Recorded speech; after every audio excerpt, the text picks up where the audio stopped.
न करता त्याच्याशी समानतेने वागणं म्हणजेच समता.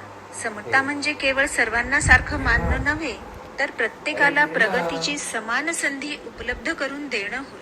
लोकशाहीचे 3 मुख्य स्तंभ आहेत, ते म्हणजे स्वातंत्र्य, समता आणि बंधुता. समता हा सर्वात महत्वाचा स्तंभ मानला जातो. ज्या समाजात समता नसते, तो समाज कधीही खऱ्या अर्थानं सुखी आणि समृद्ध होऊ शकत नाही. भारतीय संविधानाच्या कलम 14 ते 18 मध्ये समतेच्या अधिकारांचे स्पष्ट वर्णन केलं आहे. कायद्यासमोर सर्व समान आहेत ही समतेची पहिली पायरी आहे. मानवी संस्कृतीच्या इतिहासात समता या मूल्याला अनन्यसाधारण महत्त्व आहे. आदिम काळात मानव समूहाने राहत असत. समूहात जगताना देखील त्यांनी परस्पर सहकार्याची भूमिका घेतली. परंतु काळाच्या ओघात सत्ता, संपत्ती आणि शारीरिक शक्तींमुळे समाजात विषमता निर्माण झाली. ही विषमता दूर करून प्रत्येक मानवाला सन्मानानं जगण्याचा अधिकार मिळवून देणं म्हणजेच समता होय. समता ही लोकशाहीची जननी आहे आणि प्रगत राष्ट्राचं लक्षण आहे. प्रगत समाजात समतेचं महत्त्व अनन्यसाधारण आहे.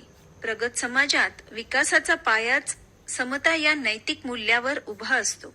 जेव्हा समाजात भेदभाव वाढतो, तेव्हा असंतोष निर्माण होतो आणि त्यातूनच क्रांतीची बीज पेरली जातात. संघर्ष जन्म घेतो. समता असेल तर समाजात शांतता टिकून राहते. म्हणून समाजात कायदा, सुव्यवस्था टिकवून ठेवायची असेल तर समता असणं अत्यंत आवश्यक आहे. सर्वांसाठी एकच न्याय हे समतेचं ब्रीद वाक्य आहे. समाजात सर्वांना समान न्याय हवा असेल तर समता असणं महत्वाचं आहे. मानवी विकासाच्या भूमिकेत देखील समता अत्यंत महत्वाची आहे. जेव्हा प्रत्येकाला समसमान संधी मिळते, तेव्हा समाजातील प्रत्येक घटकातील व्यक्तींच्या सुप्त गुणांना वाव मिळतो. समतेमुळे एखाद्या गरीब पण होतकरू विद्यार्थ्याला देखील संधी मिळते. त्यामुळं एखादा गरीब मुलगा देखील देशाचा राष्ट्रपती किंवा महान शास्त्रज्ञ बनू शकतो.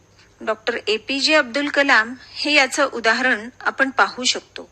प्रत्येकाला आपली बुद्धी आणि कौशल्य वापरून प्रगती करण्याची संधी समतेमुळे मिळत असते. कायदेशीर समता असणं देखील आवश्यक असतं. कायद्याच्या डोळ्यासमोर कोणीही राजा किंवा रंक नसतो. जो गुन्हा एका सर्वसामान्य माणसासाठी आहे, तोच शिक्षापात्र गुन्हा पदावर बसलेल्या व्यक्तीसाठीही असतो. आपल्या भारत देशात विविध जाती धर्मांची लोक राहतात. ती वेगवेगळी भाषा बोलतात. प्रत्येक धर्माची, भाषेची आणि संस्कृतीची प्रतिष्ठा राखणं हे देखील महत्वाचं आहे.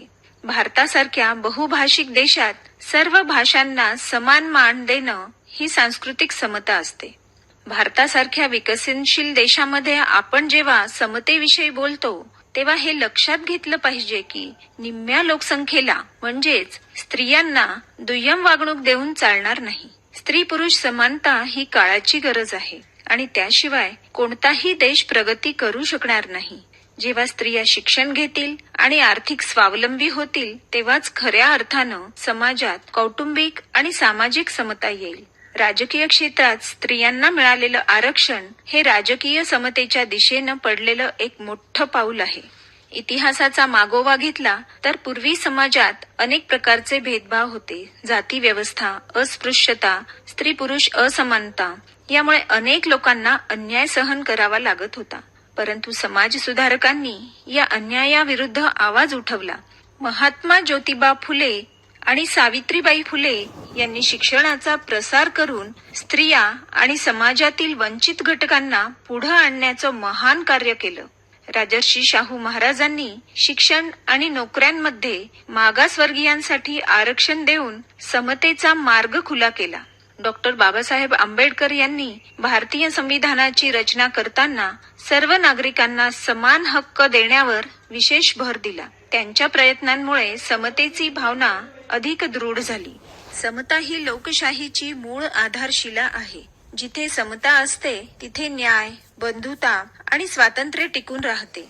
म्हणून प्रत्येकानं आपल्या जीवनात समतेचा विचार अंगीकारणं गरजेचं आहे. श्रोतेहो, अमृतधारा या कार्यक्रमात समता याविषयी स्मिता सोनवणे यांचे विचार आपण ऐकलेत.